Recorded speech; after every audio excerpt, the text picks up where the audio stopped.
Hello, Ryan here, aka Mac, and welcome. We have 2 Evocati patch notes to get through, so let's get to it. As always, a huge thank you to all of my patrons and channel members. Thank you guys so much for all the support.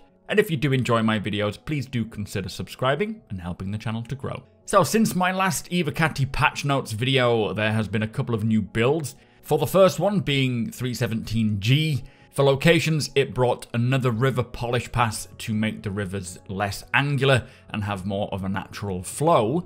For gameplay, they performed an inventory polish pass for component and ship weapon volumes and weights, plus they have updated the Arena Commander scoreboard to display the game mode. In core tech for this build, they've updated game glass keybinds for 317, I must get that installed.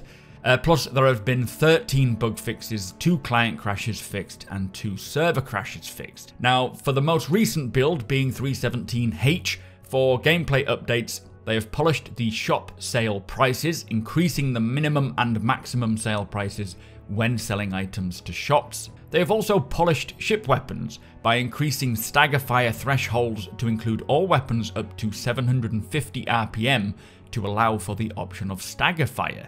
Very nice. Plus, they have added a maximum distance where players will be notified with combat assistance beacons so that they are not server-wide. Now, this is something that I am very happy about, and hopefully they can roll a similar thing out to all the missions. When you take on a service beacon, often you find it requires you to travel 30, 50 million kilometers, and it of course is kind of annoying. So this should make it so that only local service beacons show up. Now, this could have something to do with the Quanta flying around in need of protection and whatnot, kicking out these service beacons, as we have seen on some of the Evocati footage. But we will see once it releases, I am sure. Really hope to get more insight into exactly what to expect for the quantum simulation in 317. Hopefully this week's patch watch can provide some more insight. This build also brought 9 more bug fixes, 1 server crash fix, and 2 server deadlocks fixed. So still no sign of the MISC Hulle. Hopefully it still comes along with the live release of 317, but it looks like the Evocati are yet to even see it in game.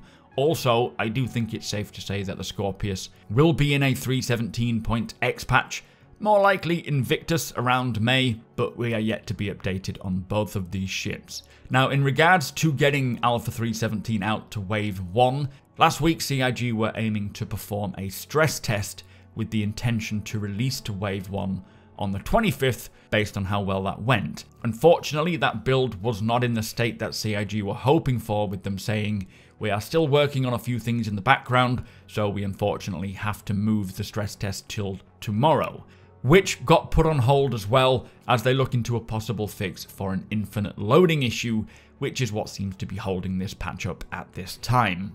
Now, in the Alpha 317H build, one of the bug fixes was a fix for an issue causing players to get an infinite loading screen when loading into the PU. So if this is the fix for that particular issue that they were speaking of, then hopefully it has worked and we can see a Wave 1 as soon as possible this week. We will see what tonight brings by way of new builds or maybe Wave 1 releases, and fingers are certainly crossed that all goes well.